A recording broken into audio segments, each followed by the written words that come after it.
Nous étions sur la Côte d'Ivoire avec le procès Laurent Gbagbo, Charles Blé Goudé à la CPI. Les avocats de Charles Blé Goudé parlent de preuves du procureur, de preuves mauvaises du procureur. Francisco Napokora, on était avec vous sur justement ces deux accusations de crime de guerre, crime de génocide, où on se dit, si ce n'est que ça, la partie est gagnée pour les avocats de la défense. Oui, c'est ce que je dis. Peut-être la barre a été placée un peu plus haut. On aurait pu des accusations précises. Parce qu'il y a eu beaucoup d'événements en Côte d'Ivoire avec les syndicats d'étudiants qui étaient des miliciens, pas presque, ils étaient des miliciens. Et même pour l'université, je crois, de Cocody ou la reconstruction, il y a eu beaucoup de corps qui ont été déterrés. Et là et autres, je ne sais pas pourquoi, et les choses n'avaient pas été suffisamment documentées avec, disons, des tests qui permettaient de voir, de situer le temps où ça s'est passé et autres. Donc, comme je l'ai dit aussi plus haut, l'assassinat de Guéhi, qui n'était pas aussi élucidé, et puis les Blé Goudé aujourd'hui qui se disent... et comment vous l'appelez, des patriotes et qui entendent sur leur compte c'était des milliards, c'était pas, puisqu'ils étaient, quand on avait classé les gens que la communauté internationale avait suspendu, gelé les comptes, ils faisaient également partie. Ils sont jugés comme indigents. Donc, beaucoup de choses sont passées là-bas et que c'est dommage qu'au XXIe siècle, qu'on ne puisse pas prendre des choses sérieusement, faire les enquêtes sérieuses et avoir des preuves tangibles avant d'aller au procès. Et encore là, donc c'est ce qu'il dit, je lui dis que c'est ça, on a essayé de se débarrasser de lui. Et l'autre l'a déjà annoncé, Soro Guillaume l'a annoncé, que lui demande pardon à Gbagbo. Et certainement, peut-être que c'est lorsque lui sera président, peut-être dans son deuxième mandat, comme ce que demande Talon aujourd'hui, qui va libérer ou bien quoi des choses. Donc bref, c'est Macky Sall qui dit que c'est dans son deuxième mandat qu'il va libérer Karim Ouad de Dakar. Donc je crois qu'on projette peut-être pour Soro. Et son deuxième mandat, là, Gbagbo sera totalement à terre. Et donc, bref, ils feront des compensations financières. C'est ça. Alors maintenant, il y a quand même quelque chose d'assez navrant, Aurélie, c'est que ce soit ce procès ou la procédure judiciaire qu'il y a eu en Côte d'Ivoire avec la femme Simone Gbagbo et les autres accusés, on n'a pas véritablement la manifestation de la vérité sur ce qui s'est exactement passé en 2010 et 2011. Oui, cela est normal parce qu'on a plusieurs protagonistes et malheureusement, on n'a qu'une partie qui a été jugée. Et ce qui est, je trouve, paradoxal, c'est le fait de mettre tout ça sous le chapiteau de la réconciliation. Alors que, pour ma part, je trouve que la Côte d'Ivoire gagnerait à avoir tous les acteurs qui sont tous les acteurs majeurs de la crise et qui est vraiment une réelle expression. C'est-à-dire pour pouvoir régler ce dont Francisco parle en termes de réparation, en termes de, comment dirais-je, de confession. De confession. Parce que en fait, c'est un peu ça, c'est un peu ce qui se passe en Afrique. En fait, avant de demander pardon, il faut déjà confesser. Et c'est après qu'on ait confessé qu'on a le pardon. Pour qu'il y ait cette confession, il faut que tous les acteurs soient là, tous les acteurs majeurs. Et cela implique l'actuel chef de l'État, c'est-à-dire Alassane Ouattara. Cela implique Bédié du PTCI, il faut Laurent Gbagbo, il faut Simone Gbagbo, son épouse, il faut Blé Goudé, il faut Soro, et il faut tout, comment dirais-je, tous les, on va dire, tous les gens de l'état-major ivoirien, c'est-à-dire l'état-major sous Gbagbo et celui actuel qui en fait qui sont les forces nouvelles qui se sont officialisées entre griffes, il faut tout ce monde-là et il faut que la population ivoirienne ne soit plus prise en otage et qu'elle puisse prendre connaissance des faits réels. Le cas de la CPI, c'est que la CPI juge un certain type de délit. comme on l'a dit, génocide, crimes de guerre et tout. Et actuellement, on a deux protagonistes, Charles Blé Goudé et Laurent Gbagbo, qui sont à la CPI, à qui on a du mal à mettre ce type d'étiquette dans le dossier. Donc, cela prouve qu'à un moment, oui, il faut peut-être qu'ils soient acquittés, peut-être à la CPI, mais cela ne les disculpe pas de revenir au sein de la Côte d'Ivoire pour participer à un nouveau processus de réconciliation qui implique que tous les acteurs viennent, comment dirais-je, confesser ce qui a été fait. En tout cas, c'est la condition, à mon avis, pour que la Côte d'Ivoire puisse avancer. Parce que jusqu'à présent, ce qu'on a eu de la Côte d'Ivoire, c'est un pays qui essaye de garder son cap économique en enterrant son passif sous de l'argent.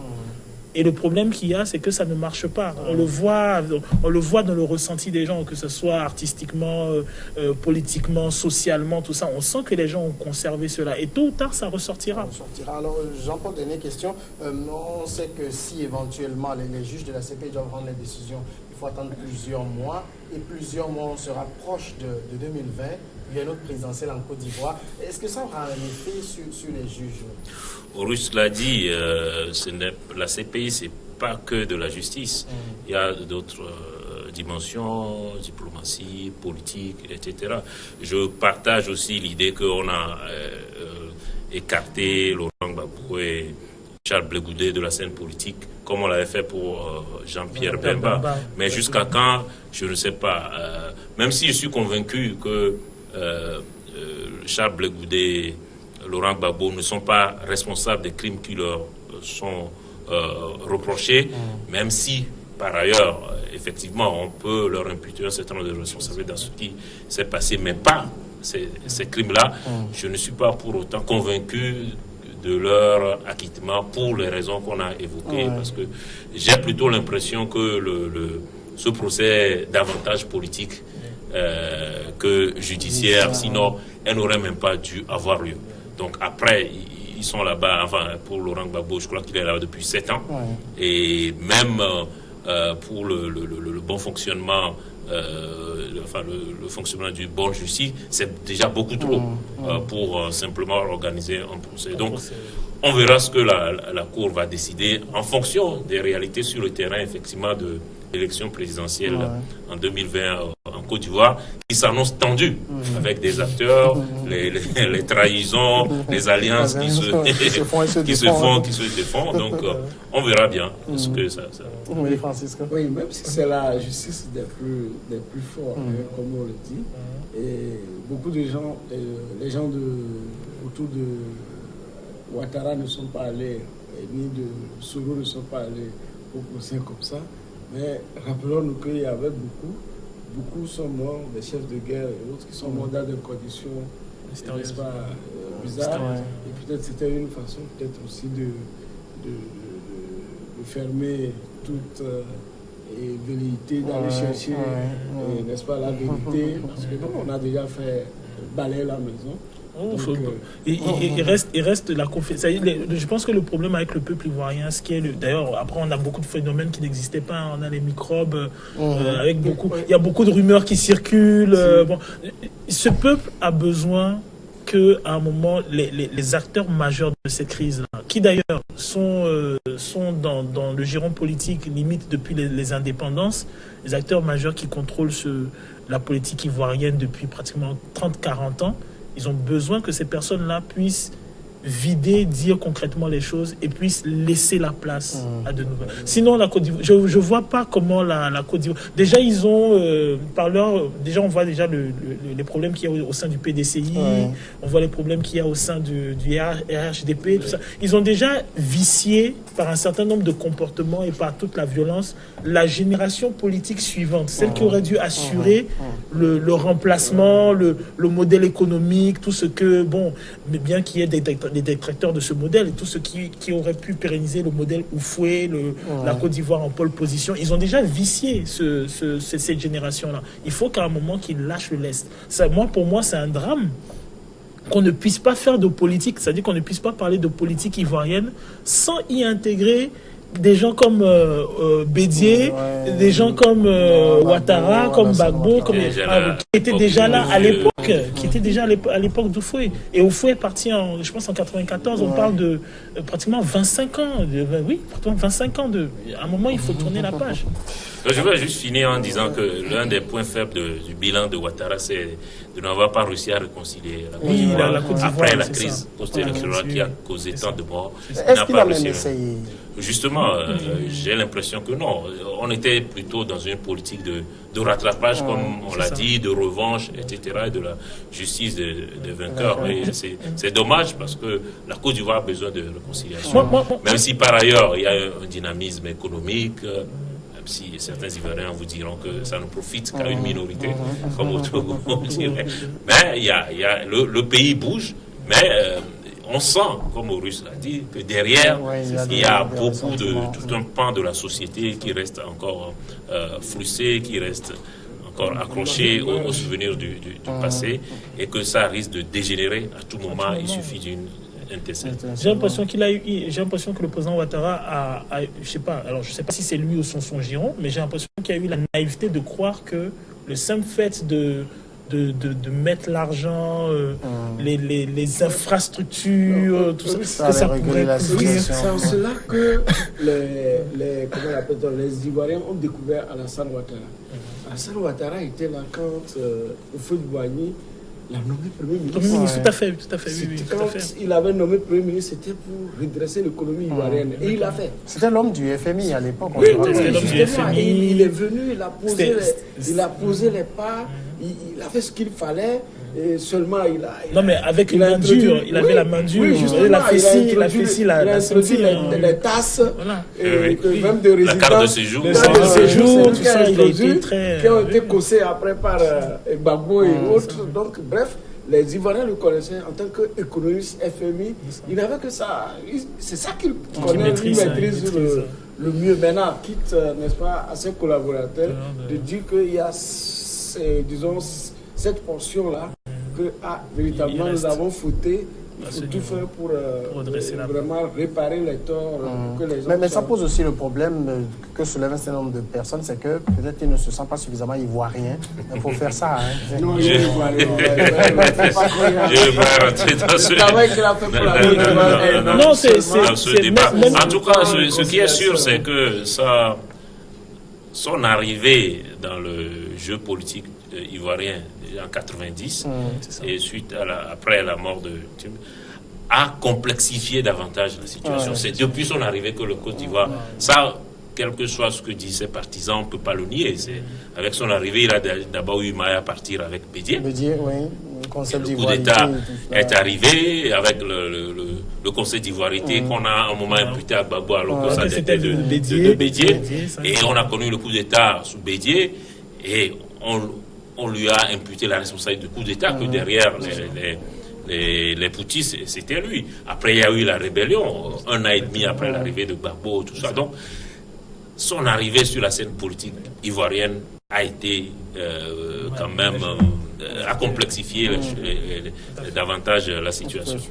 On va parler maintenant du Gabon, la santé d'Ali Bongo Ondimba. On le sait, il est hospitalisé à Riyad, en Arabie Saoudite. Aux dernières nouvelles, on se préparerait à l'envoyer pour une longue convalescence de l'autre côté à Londres, en Grande-Bretagne. Alors, le Gabon, de son côté, se dit disposé pour le moment venu, à recevoir une mission de l'Union africaine qui a annoncé samedi l'envoi d'une mission d'information et d'écoute à Libreville concernant la santé d'Ali Bongo Ondimba. Dans un communiqué paru dans la presse mardi, le gouvernement gabonais s'étonne d'ailleurs des voix étonnamment inhabituelles de l'annonce de l'UA en indiquant que la réception de la mission pourra se faire à une date qui sera convenue par les deux parties. L'Union africaine, dans un communiqué le samedi, a dit qu'elle était attachée au respect strict de l'ordre constitutionnel. Auguste, quand on parle d'abord d'une mission d'information et d'écoute, c'est comme si on ne sait pas ce qui se passe au Gabon. Bon, en fait, je sais pas, on a l'impression que le problème de ce qui se passe au Gabon, c'est que il y a il y a une complète désinformation. C'est-à-dire, on ne sait pas, tout le monde a son avis, a son mot à dire, on ne connaît pas exactement, concrètement, ce qui se passe. Ce qu'on peut remarquer, c'est qu'il semble y avoir un mouvement de panique contenu. Ouais. Alors, pourquoi je dis mouvement de panique contenu? On a l'envoi d'un cortège militaire français, on a le changement brusque de la Constitution, alors qu'on nous parlait de fatigue, de trucs. Après, on a le changement, la modification vite fait là, de la Constitution qui permet... qu'on appelle au Premier ministre, de convoquer un conseil des ministres. Voilà, alors qu'on se serait attendu à ce que ça soit la présidente du Sénat.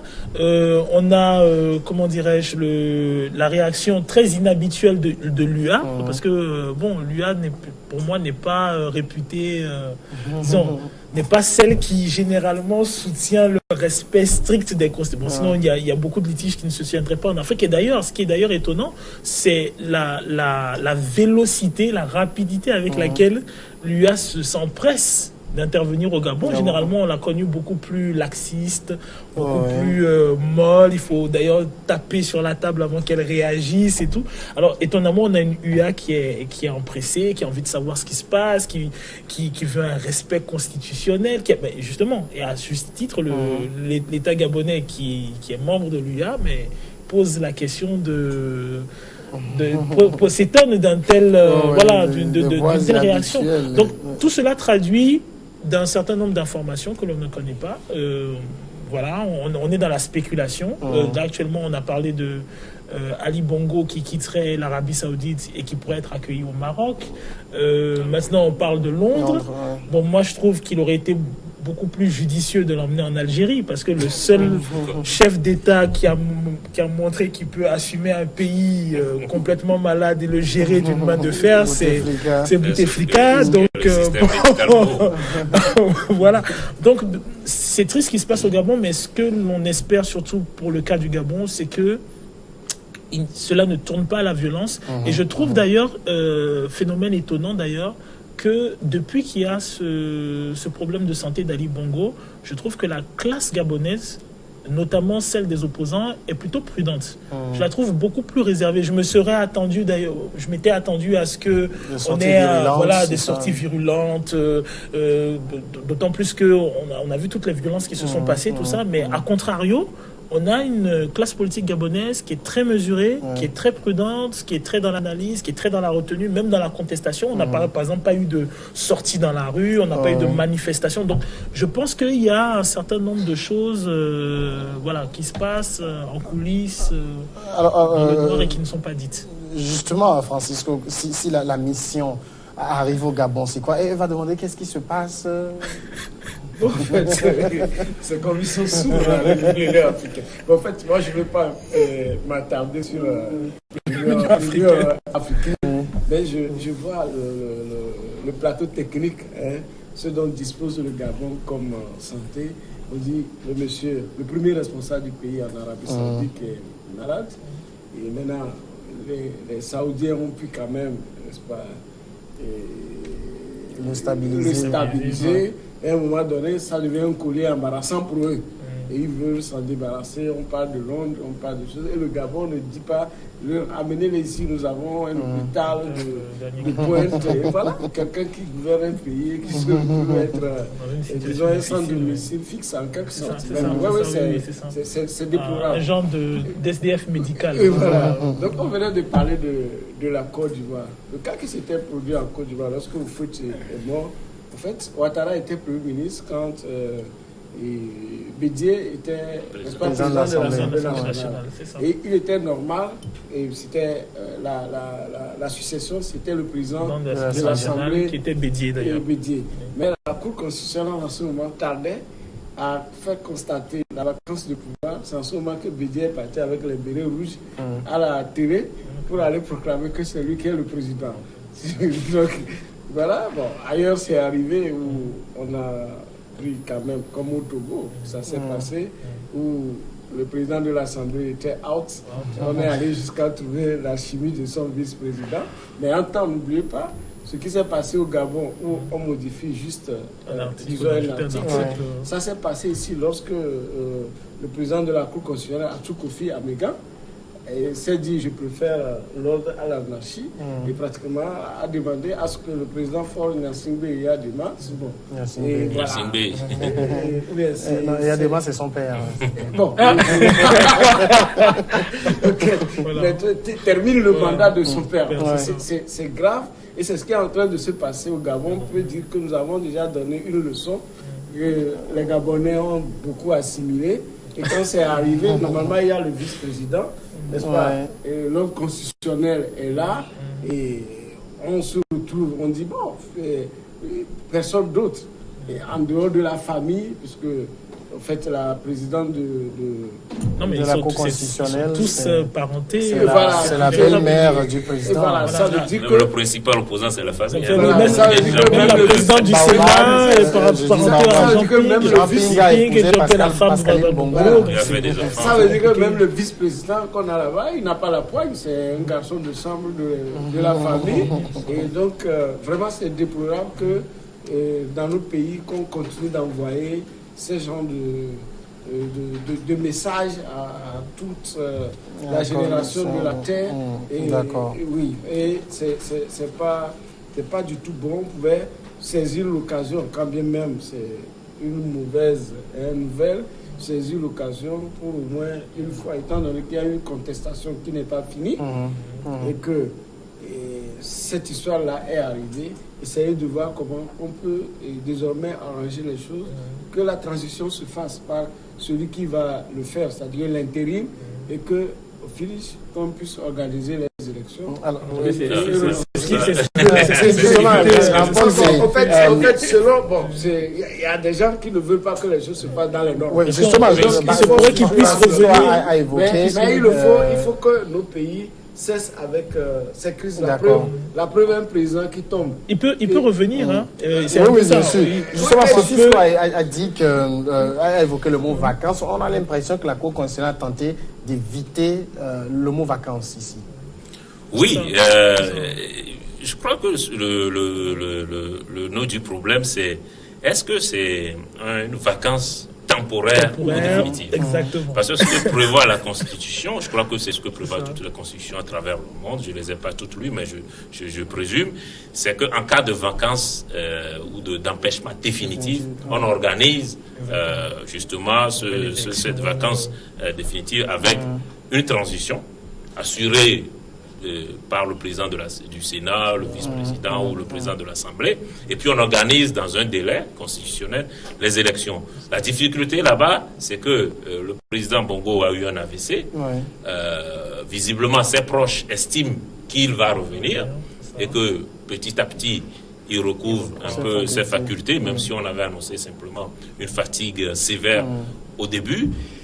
Mais tout en souhaitant qu'il revienne vite, ils n'ont aucune certitude sur la durée de sa convalescence.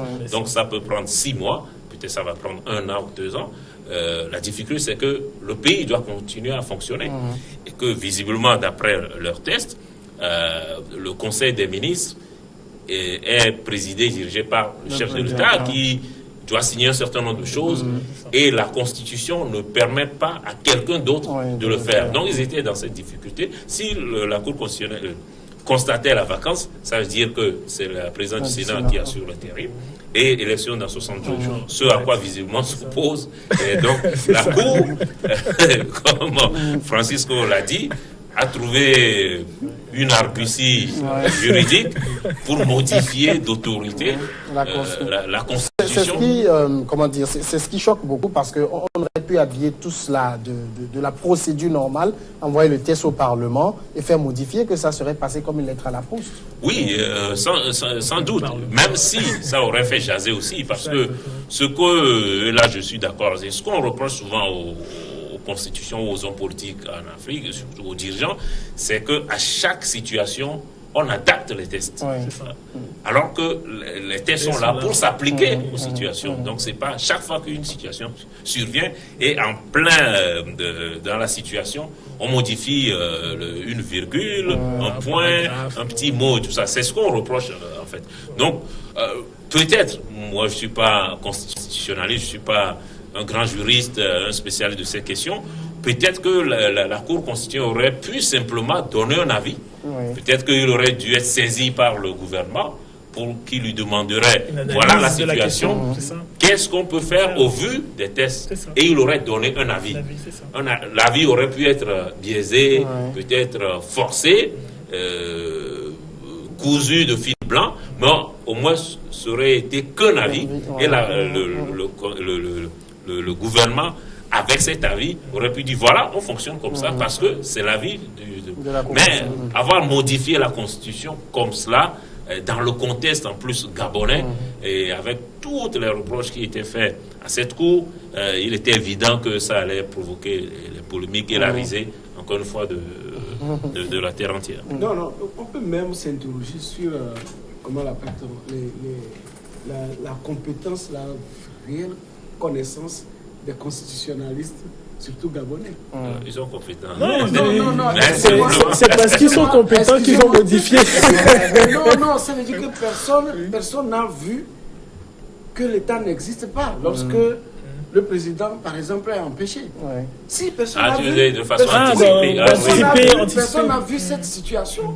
Qu'il y a une carence à la Constitution et qu'il fallait rectifier, il faut attendre lorsque la situation se présente. Donc, ils sont dans l'état nature. Et c'est ce qui n'est pas normal pour nous. Si ça avait été déjà relaté par quelqu'un, si ce n'est pas fait, qu'on nous dise que, au fait, tous ces constitutionnalistes, juristes, n'est-ce pas, gabonais, et même d'Afrique, parce que les gens sont censés étudier la constitution des autres pays. Au moins que quelqu'un nous dise... Mais en réalité, je pense que c'est ce que Jean-Paul a dit. C'est-à-dire c'est plus une adaptation des textes en fonction de la situation. Parce que on a eu le cas au Togo. Pour le cas du Gabon, en réalité, si on devait strictement respecter les textes, on serait avec la présidente du Sénat. Et 60 jours après, on a les élections. Voilà. Mais c'est qu'en réalité, dans le processus, l'homme, c'est-à-dire Ali Bongo, a souhaité avoir la régence de tout ce qui se passe. C'est très centralisé, avoir la régence de tout ce qui se passe. Et dans le cas de... Là où il est inconscient, ce n'est pas sa volonté, c'est la volonté des gens qui sont au Gabon. On va observer la pause, on est déjà arrivé à la fin, on observe la pause et on va regarder, suivre le journal et on va revenir après sur les sujets du Togo.